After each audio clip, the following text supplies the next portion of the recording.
जीवित और महान सामर्थी परमेश्वर, हम आपके पास आकर आपका धन्यवाद करना चाहते हैं, क्योंकि हमें आपकी उपस्थिति में छुटकारा मिलता है, सामर्थ्य मिलती है और आपकी ओर से हमारे जीवन में अद्भुत कार्य होते हैं और हमें नई सृष्टि बनाने का कार्य किया जाता है। इसलिए प्रभु, आपकी उपस्थिति में आकर केवल और केवल आपका धन्यवाद करते हैं और अपने आप को संपूर्ण हृदय, संपूर्ण मन को अपने परमेश्वर के आगे समर्पित करते हैं और ये कहना चाहते हैं, प्रभु हम आपकी उपस्थिति में आए हैं, मुझे अपनी इच्छा के अनुसार वो बर्तन बनाइए ताकि हमारा शरीर, हमारा जीवन आपकी महिमा में प्रकट हो। सारी महिमा आपको मिले। प्रभु यीशु मसीह के नाम से मांगते हैं, आमीन। सबको जय मसीह की। हम परमेश्वर का बहुत धन्यवाद करते हैं क्योंकि वो महान सामर्थी परमेश्वर है और वो प्रतिदिन हमारे जीवन में कुछ नया कर रहा है। नया जीवन एक बार में नहीं मिलता, एक झटके में। हमारे इस जीवन को वो ट्रांसफॉर्म कर रहा है। ट्रांसफॉर्म एक ऐसा प्रक्रिया है जो आपको मेटामॉर्फोसिस से समझ में आएगी, जैसे कि तितली बनने की प्रक्रिया। तितली पैदा नहीं होती है, लेकिन कोई चीज है, एक कीड़ा है, वो तितली बन जाता है। ये एक ट्रांसफॉर्मेशन है। दूसरा इसका सबसे सटीक एग्जाम्पल है, वो है मेंढक बनने की प्रक्रिया। इसमें क्या है कि वो एक अंडे से टेडपोल बनता है, टेडपोल से वो मच्छी की तरह हो जाता है और उसके बाद फिर वो मेंढक बन जाता है। ये एक प्रक्रिया है जिसमें स्टेजेस होते हैं और ट्रांसफॉर्म होकर वो कुछ और बन जाता है। ठीक वैसे ही हर एक व्यक्ति जो यीशु मसीह पर वास्तव में हृदय से विश्वास करता है और अपने आप को पूर्ण मन से उसके सामने समर्पित करता है और ये कहता है कि प्रभु आपकी इच्छा हमारे जीवन में पूरी हो और आप जो हमें बनाएंगे वो हम बनने के लिए तैयार हैं, तो उसके जीवन में ये ट्रांसफॉर्मेशन प्रक्रिया शुरू होती है। आज हम देखेंगे परमेश्वर की इच्छा या मेरी इच्छा। ये विल वाला पार्ट थोड़ा लंबा है, इसलिए क्योंकि यही है जो इंसान को परमेश्वर से अलग करता है। आपका मन, आपकी इच्छा। आपकी इच्छा वचन सुनने की है, लेकिन आपकी इच्छा वचन मानने की नहीं है, इसमें परमेश्वर कुछ नहीं करेगा। आपका जीवन कब तक वैसे ही रहेगा? जब तक आपकी इच्छा परमेश्वर के वचन पर चलने की नहीं होगी या उसे मानने की नहीं होगी। फॉलो करना है और कोई बीच का रास्ता है ही नहीं। आप सारी जिंदगी अपनी शारीरिक मृत्यु तक केवल सुनना चाहते हैं तो सुनते रहिए, उससे कोई आपको फायदा होगा नहीं। आपको फायदा तभी मिलना शुरू होगा जब आप उसकी इच्छा को अपने अंदर धारण करेंगे और उसके अनुसार चलने लगेंगे। जो चीज आपको मालूम है वचन के अनुसार ये उचित नहीं है, परमेश्वर की नजर में ये अनुचित है, वो हमको अपने जीवन में अनुचित करके अलग कर देंगे। कई बार लोग मालूम है, विश्वासी लोग, मसीह, हम यीशु मसीह पर विश्वास करते हैं और संसार में जो लोग गलत काम कर रहे हैं सब करते हैं और कहते हैं प्रभु क्षमा कर दे, तो वो कहता है क्षमा ऐसे थोड़ी ना मिलती है। हमने कल भी आपको बताया वो क्षमा नहीं करता है, कल भी बताया, पढ़वा दिया था। तो क्षमा का रास्ता क्या है? क्षमा का रास्ता उसके पुत्र का बलिदान है। जो कोई एक बार में वो काम छोड़ देता है जो प्रभु की ओर से अनुचित है, वो उसको उस पर दया की जाती है और उसको क्षमा दी जाती है। लेकिन अगर वो बार बार रिपीटेडली करता है तो यीशु मसीह को कितनी बार क्रूस चढ़ा रहा है और क्या लिखा हुआ है? वे उसको दोबारा क्रूसीफाई करते हैं, उनकी माफी नहीं है। तो एक बार के बाद माफी नहीं है, ये बार बार समझ लीजिए, अपने मन को प्रिपेयर कीजिए कि हम वो चीज रिपीटेडली करेंगे। गलती एक बार होती है, लेकिन जो बार बार होता है वो इच्छा से हो रहा है। आपकी इच्छा, आप अपनी इच्छा पे काबू नहीं कर पाते, इसलिए होता है। इसलिए बहुत ध्यान दीजिए कि परमेश्वर की इच्छा या मेरी मर्जी। आप अपनी मर्जी के मालिक हैं। परमेश्वर ने आपको आपका मालिक बना दिया। जाओ, जो तुम्हें मन में आए वो कर लो। मेरे साथ सबसे पहले एक पद निकालिए जो आपको मिलेगा, जो आज के विषय पर सबसे बढ़िया लगेगा। वो है रोमियो की पत्री 1 अध्याय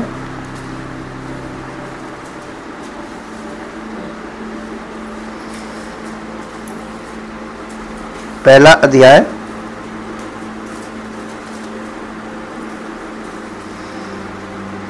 उसका 28 पद पढ़ दीजिए। जब उन्होंने परमेश्वर को पहचानना चाहा। ये किसके लिए बोला जा रहा है? यहाँ पे किसको कोड किया जा रहा है?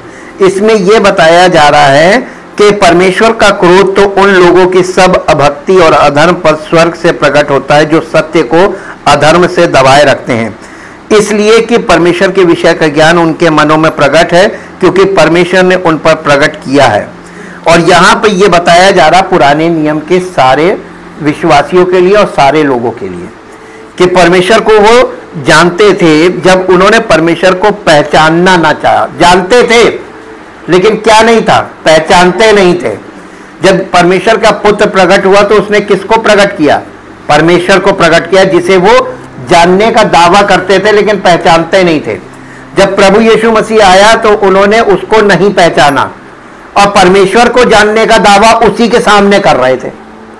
तो आपको ये एक विरोधाभास नए नियम में मिलेगा 4 सुसमाचारों की पुस्तक में कि उस जमाने के रिलीजियस लीडर और उस जमाने के जो इजरायली लोग थे, जो अपने आप को परमेश्वर के जानने वाले, परमेश्वर के मानने वाले कहते थे, उन्होंने उसको नहीं पहचाना क्योंकि वो जानते थे लेकिन देखा तो कभी किसी ने था नहीं, इसलिए पहचानते नहीं थे। जब उन्होंने परमेश्वर को पहचानना ना चाहा तो परमेश्वर ने भी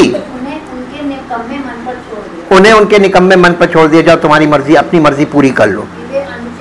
कि वे आप अपनी मर्जी में क्या करेंगे? आप कभी भी उचित काम नहीं कर सकते क्योंकि आप पतन की अवस्था में हैं। हम सब पहले आदम की संतान हैं जो पतन में, जिसके कारण हम पतन में हैं। तो आप पतित हैं, ये मान लीजिए, फॉलन इन योर नेचर। मसीही विश्वासी के लिए ये बहुत महत्वपूर्ण है कि हम में से प्रत्येक व्यक्ति अपने जीवन के लिए ईश्वर की इच्छा को व्यक्तिगत रूप से जानता हो। आपको परमेश्वर की इच्छा को पर्सनली, व्यक्तिगत रूप से मालूम होनी चाहिए। अगर आप कहेंगे कि हमें नहीं मालूम है, इसका मतलब आपका उद्धार नहीं हुआ, आप बॉर्न अगेन नहीं हुए और आपको परमेश्वर की इच्छा इसीलिए नहीं मालूम है। यीशु हमें एक विशिष्ट उद्देश्य के लिए पाप से छुड़ाते हैं और बचाते हैं, एक विशेष उद्देश्य के लिए। और ईश्वर की इच्छा का हमारे अंदर और हमारे माध्यम से व्यक्तिगत रूप से जीवित रहना ही वो उद्देश्य है। जब हम अपनी बुलाहट को जानते हैं और उसमें चलते तथा जीते हैं तो हम बहुत कुछ हासिल करते हैं। प्रेरित पौलुस के जीवन में के बारे में भविष्य सूचक आह्वान था कि हमारे पूर्वजों ने के परमेश्वर ने तुम्हें इसलिए चुना है कि तुम उसकी इच्छा जानो और धर्मी को देखो और उसके मुंह की आवाज सुनो, क्योंकि जो कुछ तुमने देखा और सुना है उसमें तुम सब मनुष्यों के सामने गवाही दोगे। प्रेरितों के काम 22 अध्याय और उसका 14 और 15 पद पढ़ दीजिए। प्रेरितों के काम 22 अध्याय का 14 और 15 पद। तब उसने कहा हमारे बाप दादों के परमेश्वर ने तुझे इसलिए ठहराया है कि तू उसकी इच्छा को जाने। सबसे पहले परमेश्वर ने आपको मसीह में किस बुलाहट से बुलाया है? सबसे पहली चीज है उसकी इच्छा जाने। और यहां मालूम क्या करते लोग? कहते हैं हमको उसने सेवा के लिए बुलाया। हाँ, आज आपको पता चल जाएगा, ऐसे नहीं किसी से सेवा ले लेता है। वो मनुष्यों के हाथों की सेवा नहीं लेता है। ये बात अपने अंदर गाड़ के लिख लीजिए, वो मनुष्यों के हाथों की सेवा नहीं लेता है। तब आप कहेंगे कि फिर वो सेवा कैसे करता है? हमारा शरीर तंबू बन जाता है और पवित्र आत्मा उसमें वास करता है। याद कीजिए, पुराने नियम में परमेश्वर का आत्मा तंबू में वास करता था और चारों तरफ लोग होते थे। कलीसिया में सेवक का जो शरीर है वो उस तंबू के समान बन जाता है जो पुराने नियम में दिखाया मूसा का तंबू, और परमेश्वर का आत्मा उसमें वास करता है और परमेश्वर का आत्मा खुद काम करता है। वो हमारे हाथ की सेवा नहीं लेता, हम अपने हाथों से उसके लिए कुछ नहीं कर सकते। ये सीखना और समझना आपको पड़ेगा और अपने आप को समझाना पड़ेगा। जी, और उस धर्मी को देखे, और उस धर्मी को देखे, यीशु मसीह की बात की जा रही है, और उसके मुंह से बातें सुने, और उसके मुंह से बातें सुने। मसीह का आत्मा सेवक के शरीर में तंबू के समान, ये शरीर हमारा तंबू बन जाता है, और मसीह का आत्मा, जिसे आप पवित्र आत्मा कहते हैं, वो यहां से आपसे बातें करता है। आप डायरेक्ट किससे बातें कर रहे हैं?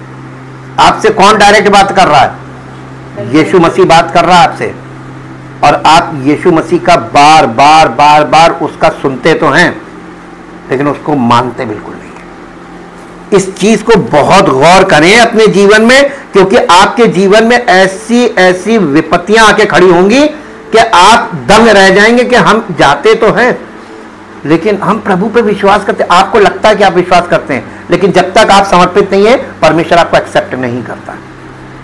तो आपको यह लगता है, आपका मन आपको धोखा देता है, आपको लगता है कि हम विश्वासी नहीं है। जब तक आपका दृष्टिकोण ना बदल जाए, जब तक आपके विचार ना बदल जाए, जब तक आपका चरित्र ना बदल जाए, जब तक आपके डेली आप किस चीज को प्राथमिकता दे रहे हैं वो ना बदल जाए, आपके जीवन में प्राथमिकताएं बदल जाएंगी। प्राथमिकता बदल जाने से पता चल जाता अब यहां पर ये गाड़ी रास्ते पे आ गई जी, क्योंकि तू उसकी ओर से सब मनुष्यों के सामने उन बातों का गवाह होगा जो तूने देखी और सुनी है। यानी यहां पे ये बता रहा है कि उस धर्मी की सुनो, यानी पवित्र आत्मा के द्वारा आज मसीह अपनी आत्मा के द्वारा सब कलीसिया के लोगों से बात कर रहा, उसकी सुनो, और जब तुम उसकी सुनोगे तब ही वो तुम्हारे जीवन से अपनी महिमा प्रकट करेगा। इसलिए आपको सेवक बहुत मिलते हैं, लेकिन सिद्ध नहीं है, सेवक लोग सिद्ध नहीं है। यही भविष्य सूचक आवाहन हम में से हर एक पर लागू होता है जो यीशु पर विश्वास करता है। जब हम अपने जीवन के लिए ईश्वर की बुलाहट और उद्देश्य को जानते हैं, तो हम अधिक विशिष्ट रूप से तैयारी करने में सक्षम होते हैं। इस आश्वासन के साथ प्रेरित होते हैं कि हम वही कर रहे हैं जो ईश्वर हमसे चाहते हैं, और ये एक ऐसे भविष्य के लिए विश्वास पैदा करता है जो ईश्वर आशीर्वादित है, ईश्वर निर्धारित, और ईश्वर हमें वो फल देंगे जो ईश्वर की इच्छा पूरी करने के अलावा किसी अन्य तरीके से नहीं मिल सकता। और वो क्या है फल? अनंत जीवन। वो उसकी इच्छा पूरी किए बिना नहीं मिलेगा। जब हम उसकी इच्छा पूरी करते हैं तो परमेश्वर अद्भुत तरीके से काम करता है। अभी क्या है, अभी आप विश्वासी हर बात में प्रार्थना कर रहे हैं या प्रार्थना रिक्वेस्ट भेज रहे हैं, लेकिन जब आप परिपक्व हो जाते हैं, उसकी इच्छा में चले जाते हैं, तब आप वो कर ही नहीं सकते जो अभी कर रहे हैं, किसी कीमत पे नहीं कर सकते। अंदर से आपकी इच्छा ही मर जाएगी वो करने की। इसका मतलब अब आप जीवित नहीं, आपकी इच्छा मर गई शारीरिक वाली। अब प्रभु की इच्छा ही आपके जीवन में पूरी होनी है। यह है सिद्धि। हमें किसी और की नकल बनने के लिए नहीं बुलाया गया है। आज कलीसियाओं में जाके सेवकों को देखिए, किसी भी डिनोमिनेशन में चले जाइए, वहां के पहले सेवक को देखिए और जो आज नए सेवक आ रहे हैं उनको देखिए, वो आप उनकी कॉपी लगेंगे सवाल। क्यों? क्योंकि सब एक दूसरे की नकल कर रहे हैं। सेवकाई में क्या हो रहा है? एक दूसरे की नकल कर रहे हैं। व्यक्तिगत रूप से हम में से प्रत्येक के लिए ईश्वर की एक अनोखी बुलाहट और उद्देश्य है। जब हम वो करते हैं जो परमेश्वर ने हमें करने के लिए कहा है, तो हम ऐसे परिणाम प्राप्त करते हैं जो परमेश्वर की महिमा करते हैं। ये बिल्कुल सही लिखा है। जब आप उसकी इच्छा पूरी करते हैं ना, तो आपके जीवन से अपनी ऐसे काम करेगा कि परमेश्वर की महिमा आपके जीवन से प्रकट हो, लोग आपके जीवन में आकर्षित हो। अरे ये आपके कैसे हो गया? ये परमेश्वर का अद्भुत कार्य है। और ऐसे परिणाम होते हैं जो परमेश्वर की महिमा प्रकट करते हैं, जो हमारी किसी भी प्राकृतिक क्षमता से कहीं अधिक होंगे। हमारे पास वो नेचुरल पावर्स नहीं है, वो उसकी पावर से होगा। लोग चकित होंगे, ये कैसे हो गया। मेरे लिए मेरे जीवन के लिए ईश्वर की इच्छा को जानने में मुझे कई वर्षों से प्रेरित किया है और मुझे मेरी कल्पना से कहीं अधिक बड़े परिणाम हासिल करने में सक्षम बनाया है। यीशु की सभी स्तुति, सम्मान और महिमा ये उसी की हो। जब आप उसको समर्पित होते हैं तब वो आपके जीवन से अपनी महिमा, और परमेश्वर ने मनुष्य को क्यों बनाया था? ताकि मनुष्य का जीवन उसकी महिमा का कारण बने, महिमा का केंद्र बने। लोग उस व्यक्ति को केंद्र यानी उसके पास चारों तरफ लोग आए कि ये प्रभु का बंदा है, केंद्र बनना है। हमें वो सब त्याग देना चाहिए जो हमारे पास अभी है, माइंड में भरा है, जीवन में भरा है, हमारी दिनचर्या में बना हुआ है। दुर्भाग्य से हमने देखा है कि कई ऐसे मसीही हैं जो अपने जीवन के लिए ईश्वर की इच्छा को नहीं जानते हैं। वे विश्वास के बजाय आशा में जीते हैं। अब आपको पता चल रहा है, जो लोग कहते हैं कि हम विश्वास करते मसीही हैं और उसकी इच्छा को जाने बिना अपनी इच्छा में जीवन बिता रहे हैं, एक्चुअली वो आशा में हैं, विश्वास में। उनको ये आशा है एक दिन प्रभु यीशु मसीह आएगा और हम लोग को पुनरुत्थान हो जाएगा, है ना आशा? आप में से भी लोगों को होगी। लेकिन आशा अच्छी चीज भी है, लेकिन आशा सच्ची है तो अच्छी है, झूठी है तो धोखा है। आपको हमने इसीलिए एक एक पार्ट क्लियर करके बताया है कि पुनरुत्थान तो सबका होगा। जो आत्मिक तौर पर मसीह की देह में पुनरुत्थान प्राप्त कर चुके हैं, इनका भी पुनरुत्थान होगा, इनको पुनरुत्थान की देह दी जाएगी और अनंत जीवन में चले जाएंगे। और जो संसार में बाकी लोग और कलीसिया में वो लोग हैं जो आशा में जीवन व्यतीत कर रहे हैं कि प्रभु एक दिन आएंगे और उसकी इच्छा में जीवन व्यतीत नहीं कर रहे हैं, इनका भी शारीरिक पुनरुत्थान होगा, लेकिन इनका दंड का पुनरुत्थान होगा। कि तुम तो सारी जिंदगी आशा में ही बैठे रहे कि प्रभु आएंगे, प्रभु हमारे लिए ये करेंगे, प्रभु हमारे ना।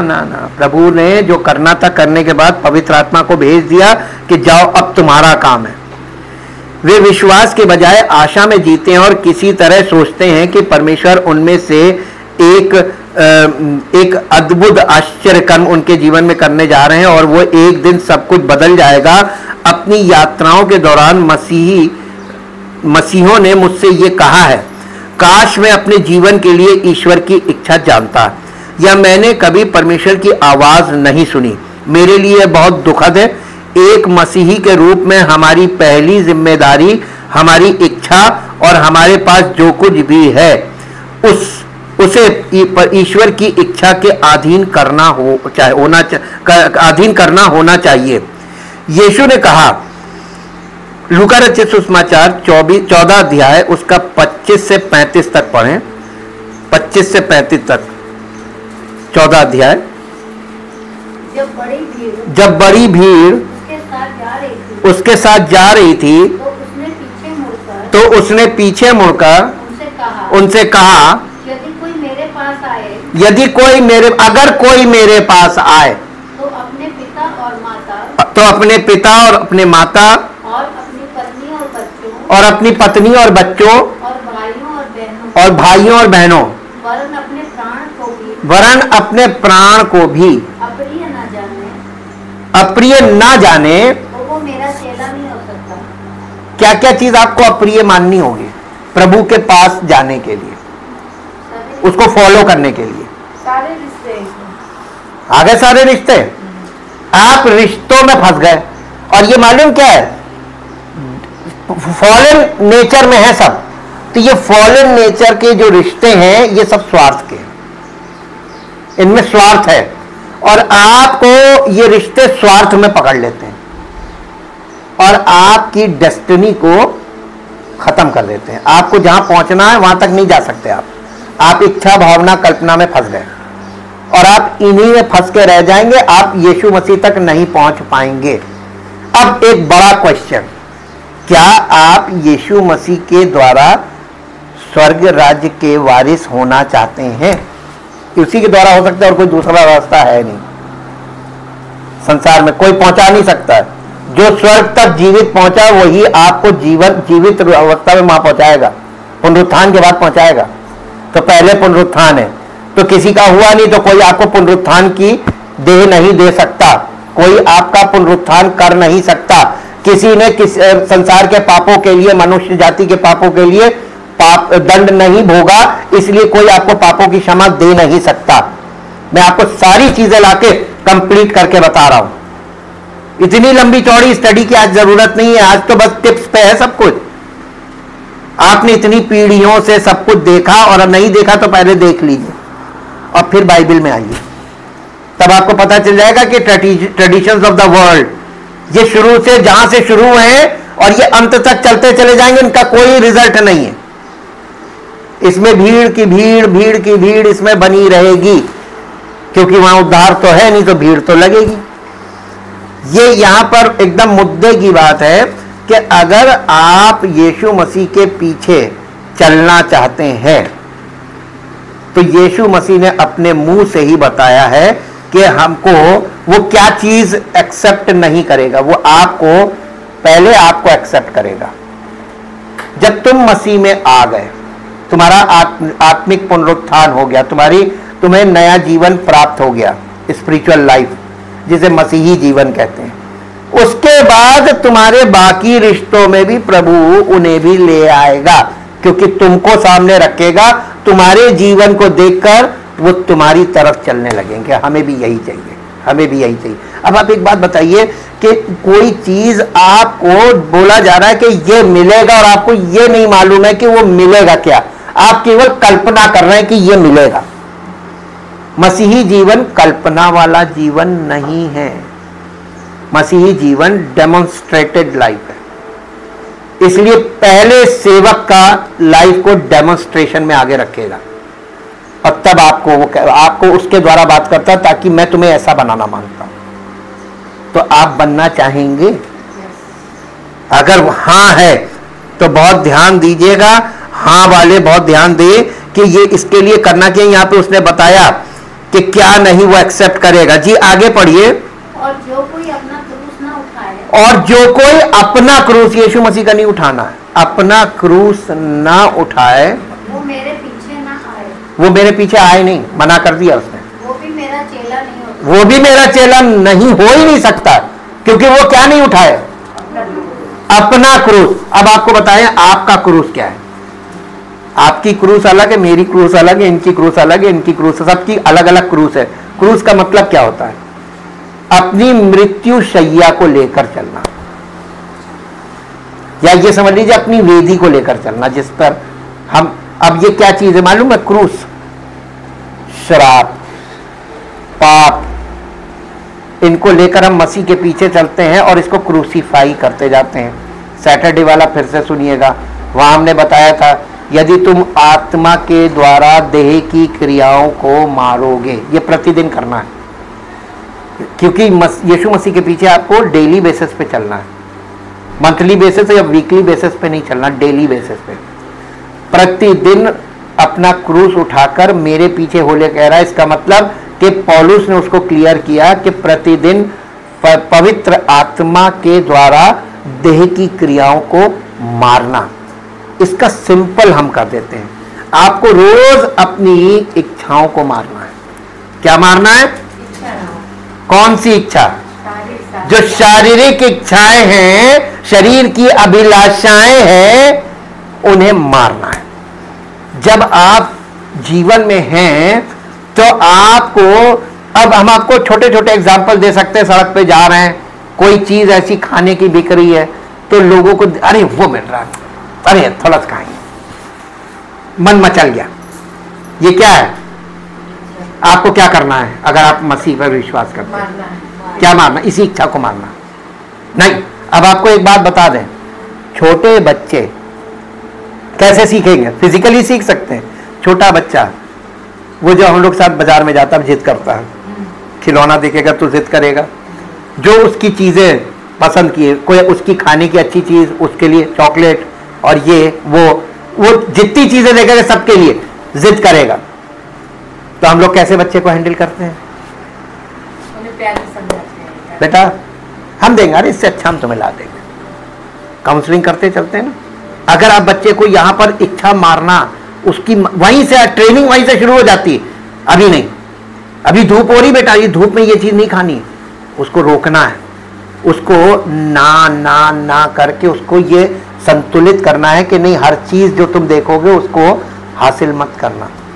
लेकिन आजकल के युग में आप उल्टा देखेंगे, बच्चे के साथ जा रहे हैं किसी चीज के लिए, ये चाहिए, एक ने मना किया, दूसरे कहते ला हम दिला रहे हैं, हम दिला रहे, छोटा ही तो है, भी बच्चा ही तो है, कहां गया डिसिप्लिन, खत्म। जब एक व्यक्ति घर में बच्चे को डांटे और दूसरा उसको पुचकार ले, या जिसने डांटा है उसको अगर घर का कोई बड़ा उसको पलट के उल्टा बोल दे, बच्चे को शायद मिल जाएगी, बस बच्चा बिगड़ गया।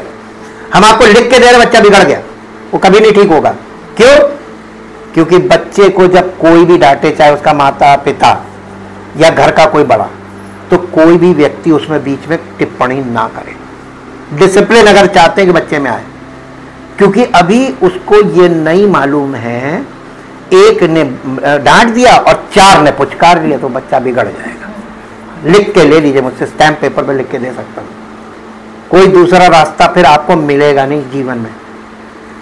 कैसे डिसिप्लिन शुरू होता है? जैसे छोटे बच्चे को अच्छे परिवार में डिसिप्लिन सिखाया जाता है, वैसे ही हमें अपने मन को डिसिप्लिन सिखाना होगा, क्योंकि अब हमको कोई नहीं टोकेगा। जेब में पैसा है, मर्जी हमारी है, जो चाहे जब चाहे जहां चाहे खाए पिए घूमे फिरे, कोई रोकने वाला नहीं।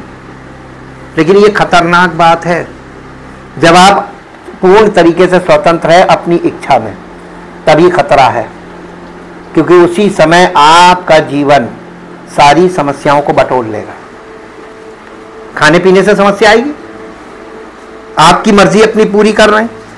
इसलिए यहां पर जो बात लिखी है उसको ध्यान दिया, और आगे पढ़िए। तुम में से कौन है, तुम में से कौन है जो गढ़ बनाना चाहता हो, जो गढ़ बनाना चाहता हो और पहले बैठ के खर्च ना जोड़े, और पहले बैठकर खर्च ना जोड़े, कि पूरा करने की सामर्थ्य मेरे पास है कि नहीं, कि पूरा करने की सामर्थ्य मेरे पास है कि नहीं। कहीं ऐसा ना हो, कहीं ऐसा ना हो जब वो नींव डाल रहा हो, जब वो नींव डाल रहा हो पर तैयार ना कर सके, और उसको कंप्लीट ना कर सके, और सब देखने वाले और सब देखने वाले ये कहकर उसे ठट्ठों में उड़ाने लगे, ये कहकर उसे ठट्टों में उड़ाने लगे, ये मनुष्य बनाने तो लगा, ये मनुष्य बनाने तो लगा। पर तैयार ना कर सका। ये प्रभु यीशु मसीह किस विषय में कह रहे हैं आपको मालूम है? लोग कलीसिया बना रहे हैं। फाउंडेशन क्या है कलीसिया की? यीशु मसीह पर विश्वास, ये है फाउंडेशन। ठीक, फाउंडेशन की यीशु मसीह पर विश्वास कर लिया, ये नींव डाल दी, लेकिन कंप्लीट क्यों नहीं कर पाए? क्योंकि अपनी मर्जी में कर रहे हैं, वो है ही नहीं, उसकी उपस्थिति है नहीं, पवित्र आत्मा जीवन में है नहीं। कंप्लीट होगी? कंप्लीट कर पाएंगे? नहीं। अंत में क्या होगा? लोग हंसी मजाक उड़ाएंगे, ये देखो। और कलीसियाओं के द्वारा प्रभु की हंसी उड़ाई जा रही है। ये दृष्टांतों में उसने सारी बातें सीक्रेट्स बोल रखे हैं, लेकिन किसी को इसलिए नहीं समझ में आया क्योंकि लिखे हुए से आगे बढ़ गए लोग। जब आधी अधूरी प्रतिबद्धता हो तो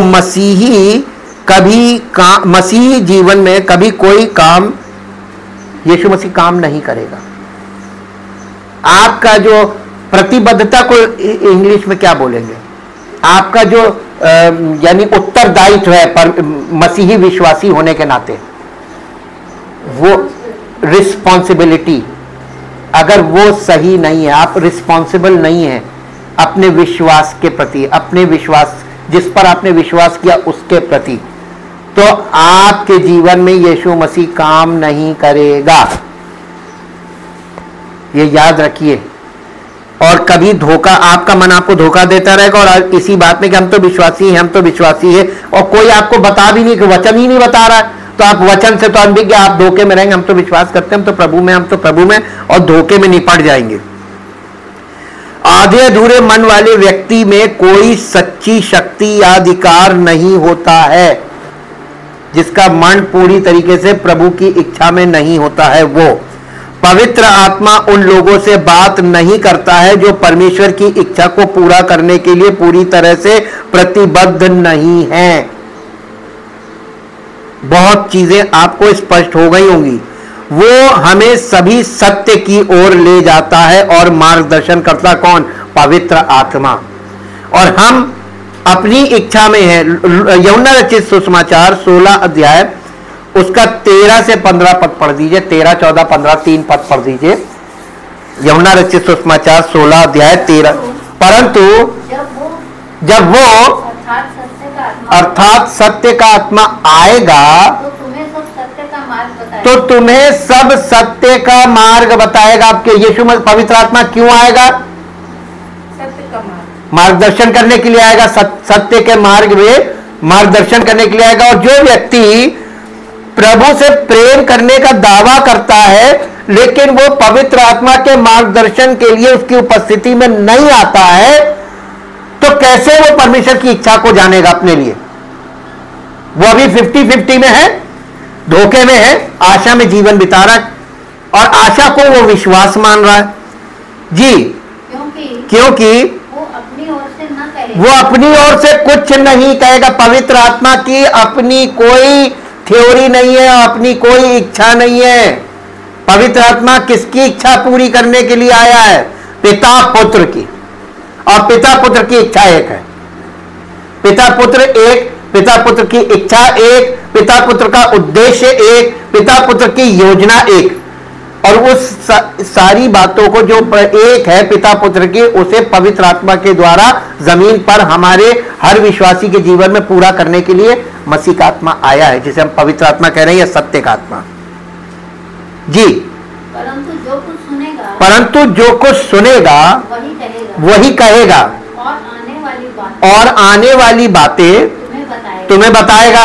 वो मेरी महिमा, यानी आने वाली बातें मतलब फोर्थ कमिंग प्रोफेसीज के विषय में तुमको बताएगा कि अब ये होने वाला, अब ऐसा होने वाला, वैसा होने वाला जी। वो मेरी महिमा करेगा, वो मेरी महिमा करेगा क्योंकि वो मेरी बातें वो मेरी बातों में से लेकर तुम्हें बताएगा। यानी परमेश्वर के वचन में से लेकर बोलेगा। अब आपको पवित्र आत्मा अभी तक नहीं पहचान में आया कि पवित्र आत्मा काम कर रहा है।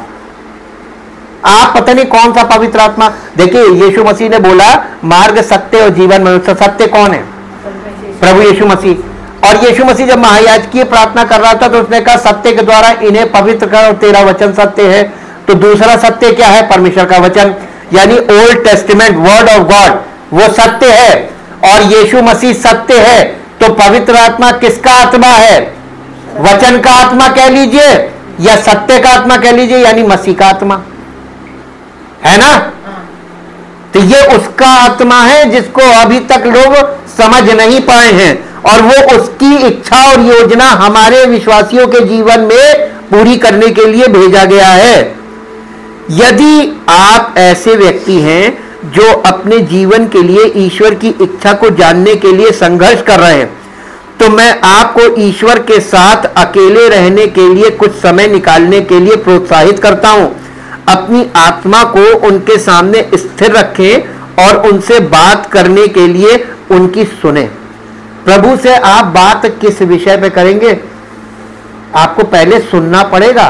तो वचन को सुनकर, वचन के आधार पर, देखिए एक बात लिखी हुई है कि यदि तुम परमेश्वर के वचन के अनुसार या परमेश्वर की इच्छा के अनुसार कुछ मांगोगे तो वो तुमको देगा। क्या देगा? इच्छा के अनुसार मांगोगे तो देगा। और अगर तुम अपनी इच्छा के अनुसार मांगोगे, आज मसीही विश्वासी यही अंतर नहीं कर पाए कि वो मांग क्या रहे हैं। अपनी इच्छा को वो प्रार्थना कहते हैं। ये प्रार्थना है ही नहीं, इसको इंग्लिश में कहते हैं WISH, विश। विश का मतलब होता है काश, मनोकामना। ये आपकी खुद की इच्छा है, सेल्फ विल, और उसको लोग प्रार्थना कहते हैं। हम प्रार्थना करते हैं। प्रार्थना क्या करते हो? तुम उसकी इच्छा को जाने बिना तुम कुछ मांगोगे तो मिलेगा। वचन में लिखा हुआ, मैं अपने मन से नहीं बोल रहा हूं। यदि कोई मेरी इच्छा के अनुसार, यदि कोई उसकी इच्छा, निकाल के पढ़ लीजिए एक मिनट यहां पे, क्योंकि बहुत जरूरी हो गया है। पहला यूहन्ना 5 अध्याय, पहला यूहन्ना 5 अध्याय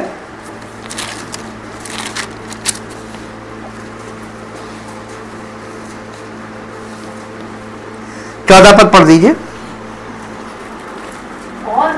और हमें उसके सामने जो हियाव होता है वो ये है कि अगर हम उसकी इच्छा के अनुसार कुछ मांगते हैं तो वो हमारी सुनता है। कब सुनता है?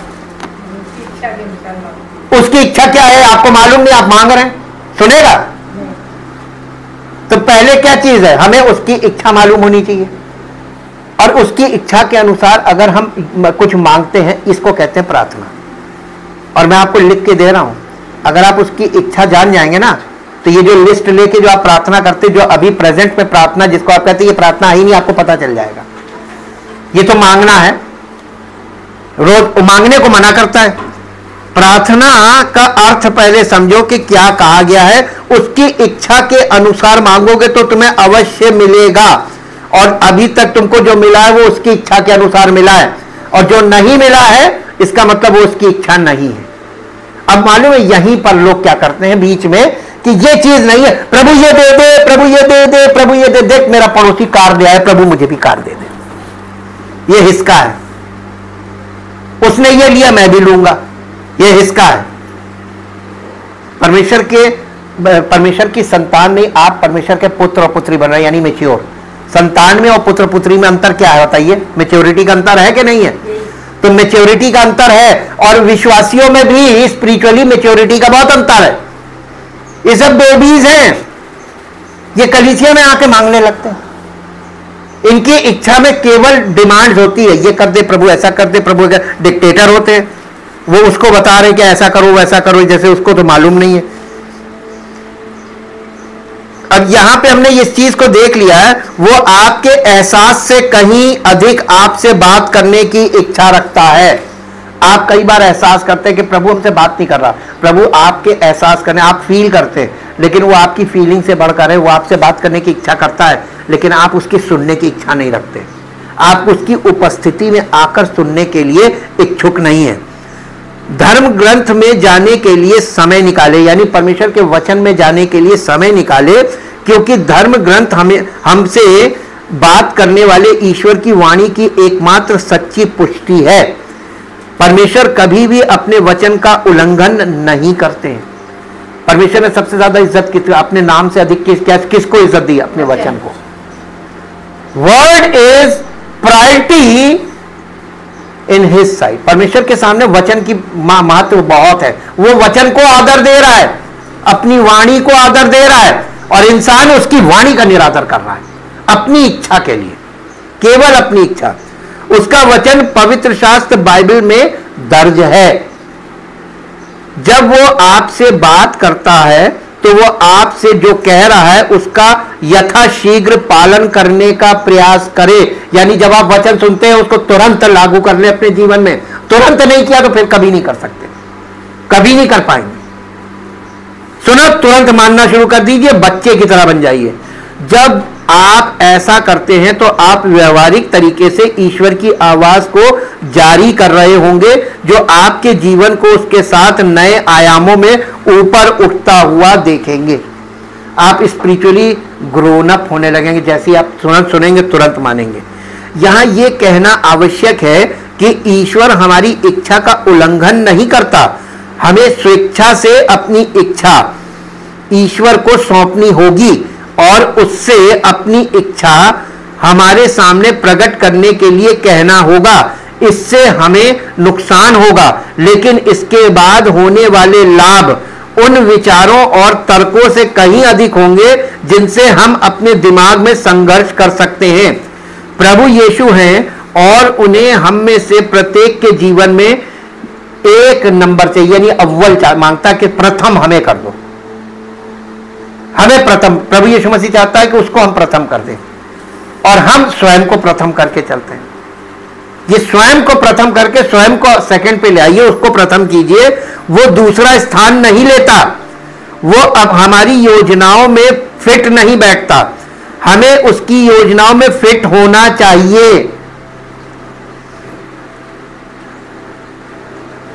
ये उतना आसान नहीं है जितना हम अक्सर सोचते हैं, क्योंकि उस समय तक पूरी तरह से उसके सामने समर्पित होने तक हमारी इच्छा ही हमारी सुरक्षा रही है। हमें ये देखने की जरूरत है कि परमेश्वर की नजर में ये एक झूठी सुरक्षा है और यीशु हमें सच्ची सुरक्षा देने के लिए आए हैं, जो हमारे जीवन को लिखते हुए देखेंगे और परमेश्वर की महिमा के लिए और अधिक फलदायी बनेंगे जब हम अपने जीवन के लिए उनकी इच्छा को जानते रहेंगे और उस इच्छा में आगे बढ़ते रहेंगे। हमें परमेश्वर की फसल के खेतों में मजदूर होने के लिए बुलाया गया है। अब उसको, यीशु मसीह को क्या चाहिए खेत में का? यह संसार पूरा जो है खेत है और आत्मिक फसल, उसमें खेत में मजदूर काम करते हैं कि इंजीनियर्स काम करते हैं कि मंत्री काम करते हैं? मजदूर। आज कलीसिया में जितने भी सेवक अपने आप को मिनिस्टर कहते हैं, लीडर कहते हैं, क्योंकि ओल्ड टेस्टामेंट में मिनिस्टर और लीडर ही हुआ करते थे।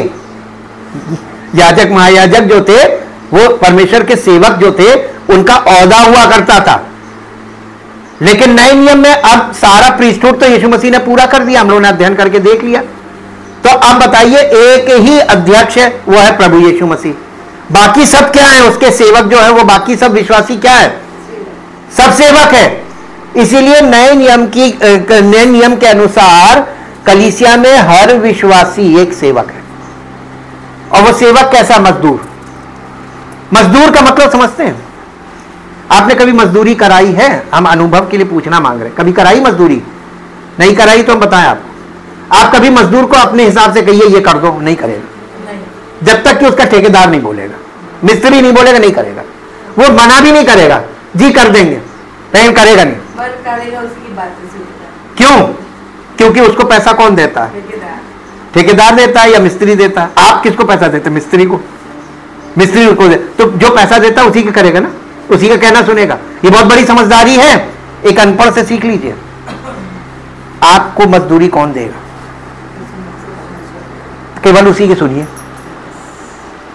बाकी सलाह देने वाले आपको बहुत मिलेंगे। जब आप प्रभु की इच्छा में खड़े होंगे तो लोग आपको आकर इतनी सलाहें देंगे। हमारे साथ ऐसा होता था, होता है और आगे भी होता रहेगा। मुझे लोग बहुत तरीके से गाइडेंस देते हैं, आप ऐसे कर लीजिए, आप ये कर लीजिए, आप वो कर लीजिए। हम बुरा नहीं मानते, हम सुन लेते हैं। हम मालूम क्यों बुरा नहीं मानते? क्योंकि हम उनको देखते हैं कि ये अभी उस दिशा में नहीं कि मैं इनको कुछ समझा पाऊँ या ये समझ पाए। लेकिन मैं तो समझता हूँ ना, मैं अपने मालिक की इच्छा पूरी करने के लिए खड़ा हूँ, तो मैं इनकी सुन तो लेता हूँ। कहता प्रभु ये उन्होंने बोला है, सुन भी लेता है। कहता तुम परेशान मत हो, मैं जो कह रहा हूँ वो करते रहो, अपने आप वो सही हो जाएंगे। छोड़ देना चाहिए। किसी को समझाने में आपका टाइम वेस्ट होगा और वो समझना नहीं चाहेगा तो टाइम डबल वेस्ट होगा। उसकी इच्छा नहीं होगी तो और वेस्ट होगा। तो इससे अच्छा टाइम वेस्ट करना बंद कर दो, उसको छोड़ दो। ज्यादा किसी को समझाना नहीं चाहिए, छोड़ दो। वो अपने आप जिस दिन उसकी आंख खुलेगी खुद ही आ जाएगा। बोलते सही है। जिस बात से उसको तकलीफ हो रही है वो चीज उसके जीवन में सिद्ध होने दो, उसको गुजरने दो उसमें से। ईश्वर की, अब देखिए, उसने हमको मजदूर की नहीं बुलाया, तो मजदूर की हैसियत क्या होती है? हुक्म का गुलाम। और जब मजदूर के पास जैसे ही उसने आदेश दिया ये करो, कर दिया। करने के बाद वो जाता नहीं कि ये हो गया बताइए, वो बैठ जाता है ना। तो काम बोलने वाला दोबारा कहता हो गया, अच्छा अब ये कर लो, तो रेस्ट भी लेता रहता। तो रेस्ट ले लेके काम करता है ना। यही वाला काम है बस मसीह में, सेवा में ऐसे ही है। आपको एक एक कदम पे वो आपको बताएगा। ईश्वर की इच्छा का पालन करना। अब हम आपको प्रैक्टिकल ला रहे हैं। मसीही कलीसियाओं की बैठकों में ईमानदारी से भाग लेने से कहीं अधिक है ईश्वर की इच्छा का पालन करना। कलीसिया में तो सब लोग आते हैं, भाग लेते हैं, मजा आता है, सुनने में मजा आता है, सुनने में अच्छी लगती। पौलुस कहता है तेरा वचन सुनने में बहुत अच्छा लगता मन में, लेकिन चलने में इच्छा नहीं करती, चलने की इच्छा नहीं करती है। आजकल कलीसियाओं में बहुत से लोग परमेश्वर की इच्छा पूरी नहीं कर रहे हैं। यीशु अब पकी हुई फसल को इकट्ठा करने में मदद करने के लिए मजदूरों की तलाश कर रहे हैं, लेकिन मसीही विश्वासियों के बीच उस फसल को इकट्ठा करने में मदद करने के लिए खुद को पूरी तरह से यीशु को समर्पित करने में अनिच्छा है, यानी उनकी इच्छा नहीं है। पवित्र शास्त्र क्या कहता है, इसको पढ़ लीजिए जो आपको मिलेगा। यूहन्ना रचित सुसमाचार, यूहन्ना रचित सुसमाचार क्या अध्याय बताया था मैंने? यूहन्ना रचित सुसमाचार, हाँ 4 अध्याय का 35 पद से पढ़िए।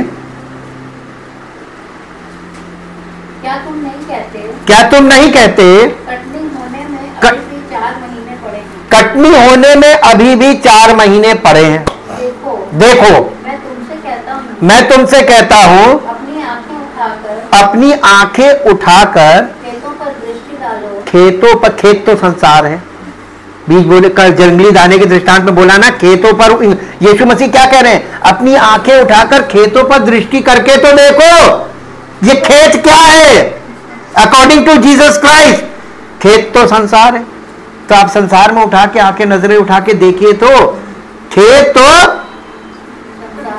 हाँ खेतों पर दृष्टि उठाकर देखो, वे कटनी के लिए पक चुके हैं। वे कटने के लिए, लोग थक गए, पक गए, अपनी रीति विधियों में थक गए हैं, पक गए हैं, विचलित हो रहे हैं, लोग परेशान हैं और उनको कोई बताने वाला नहीं कि उद्धार कैसे मिलेगा। ये मोक्ष प्राप्त करने के लिए सबके मन में बेचैनी है, मनों में शांति कौन देगा?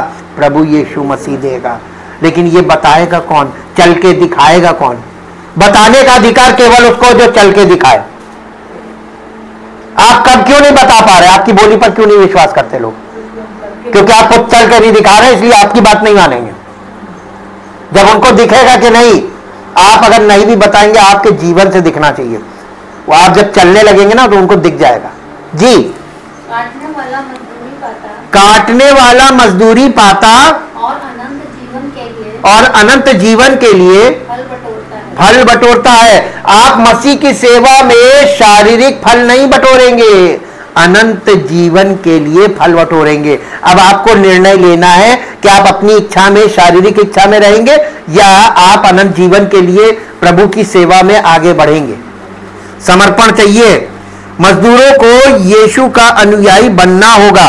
यीशु इन पदों में अपने हृदय और इच्छा को साझा कर रहे हैं, फिर भी मसीही जवाब देने और फसल इकट्ठा करने के लिए खुद को पेश करने में अनिच्छुक है। उनकी इच्छा ईश्वर की इच्छा के आगे नहीं झुकी है। परिणाम यह होता है कि फसल नष्ट हो जाती है और बर्बाद हो जाती है, और यह बहुत दुखद है। दुनिया भर में इस समय कटाई के लिए फसल पक चुकी है, आत्मिक तौर पर बात कर रहा है, लेकिन मजदूर कम है। क्या यह आपको चिंतित नहीं करता? आइए हम सब ऊपर उठें और यीशु के करीब आएं ताकि हम स्पष्ट रूप से उसकी आवाज सुन सके और उसे हमें फसल के उस हिस्से तक निर्देशित करने की अनुमति दे जिससे हम उसे प्रभावी ढंग से इकट्ठा कर सके। धर्म ग्रंथ हमें प्रोत्साहित करते हैं और चुनौती देते हैं, और इसलिए यहां पर लिखा है, रोमियो की पत्री 12 अध्याय उसका पहला और दूसरा पद पढ़ दीजिए। ये किस बात के लिए हमको प्रेरित कर रहा है? इसलिए हे भाइयों, मैं तुमसे परमेश्वर की दया स्मरण दिलाकर विनती करता हूं कि अपने शरीरों को जीवित और पवित्र और परमेश्वर को भावता हुआ बलिदान करके चढ़ाओ। यही तुम्हारी आत्मिक सेवा, बाकी वो कर लेगा। अब इस संसार के कॉपी मत करो, संसार के लोगों को इस संसार के सदृश मत बनो। फिजिकल कॉपी नहीं करनी है जी, परंतु तुम्हारे मन के नए हो जाने से तुम्हारा चाल चलन भी बदलता चला जाए, जिससे तुम परमेश्वर की भली भावती और सिद्ध इच्छा अनुभव से मालूम करते रहो। अनुभव से मालूम चलेगी उसकी इच्छा आपके लिए क्या है। मुझे मालूम पड़ी मेरे लिए क्या, कब? जब हम उसकी इच्छा में चले गए और सिद्ध हो गए, क्योंकि परमेश्वर की इच्छा सिद्ध इच्छा है। तो पहले हमें सिद्ध होना है, तब हमें उसकी इच्छा हमारे लिए स्पष्ट होगी कि क्या है। और हमारे प्रति परमेश्वर की महान दया के कारण मैं आपसे अपील करता हूं, अपने आप को परमेश्वर के लिए एक जीवित बलिदान के रूप में पेश करें, उसकी सेवा के लिए समर्पित और उन्हें प्रसन्न करने के लिए। यही सच्ची पूजा है जो तुम्हें करनी चाहिए। अपने आप को इस दुनिया के मानकों के अनुरूप ना बनाओ, बल्कि ईश्वर के को आपके मन में पूर्ण परिवर्तन लाकर आपको आंतरिक रूप से बदलने दें। तब तुम परमेश्वर की इच्छा को जान पाओगे, क्या अच्छा है और उसे प्रसन्न करता है और क्या उत्तम है। अच्छा और उत्तम में भी अंतर है। और ईश्वर ना केवल ये चाहता है कि हम उसकी इच्छा जाने, बल्कि उसे सिद्ध भी करें, इसे बिना किसी संदेह के जानने के लिए। इसलिए हम ये उम्मीद करते हुए समय और यहां तक कि वर्षों भी बर्बाद नहीं कर रहे, जब हम इसे बिना किसी संदेह के जान सकते हैं। हम सभी को यह सुनिश्चित करने के लिए प्रोत्साहित किया जाए कि हमें अपने जीवन के लिए ईश्वर की इच्छा और बुलाहट के बारे में कोई संदेह नहीं है। जब हम उस उद्देश्य को पूरा कर रहे हैं तो हम समय पर चीजें पूरी कर रहे हैं जो अनंत काल तक चलेंगी।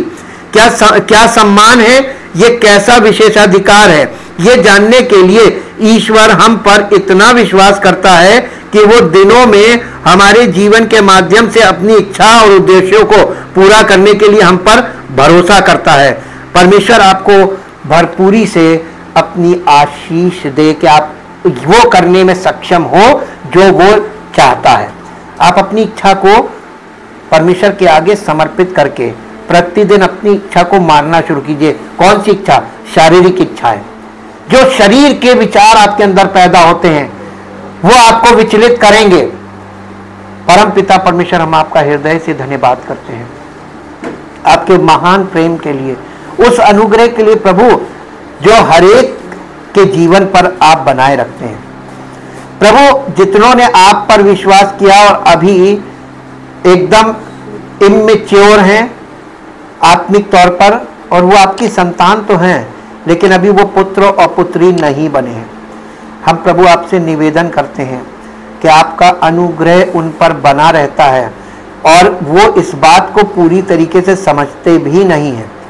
और प्रभु वो बहुत गलतियां भी करते हैं जैसे छोटे बच्चे करते हैं, बार बार गलतियां करते हैं जैसे छोटे बच्चे करते हैं। लेकिन आपसे विनती करते प्रभु, आप तो बहुत अनुग्रहकारी हैं और आप हमें बार बार क्षमा भी करते हैं इस दशा में, ताकि हर एक व्यक्ति को पवित्र आत्मा पवित्र वचन के द्वारा मैच्योरिटी तक बढ़ने का मौका दिया जाए।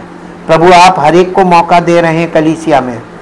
हम आपसे निवेदन करते हैं कि इन्हें और मौका दे दीजिए, इस वर्ष इन्हें और मौका दे दीजिए, ताकि प्रभु इनमें पवित्र आत्मा के फलों का प्रगटीकरण हो और आपकी महिमा प्रकट हो और सारी महिमा आपको मिले। धन्यवाद के साथ इस प्रार्थना को प्रभु यीशु मसीह के पवित्र नाम से मांगते हैं, आमीन।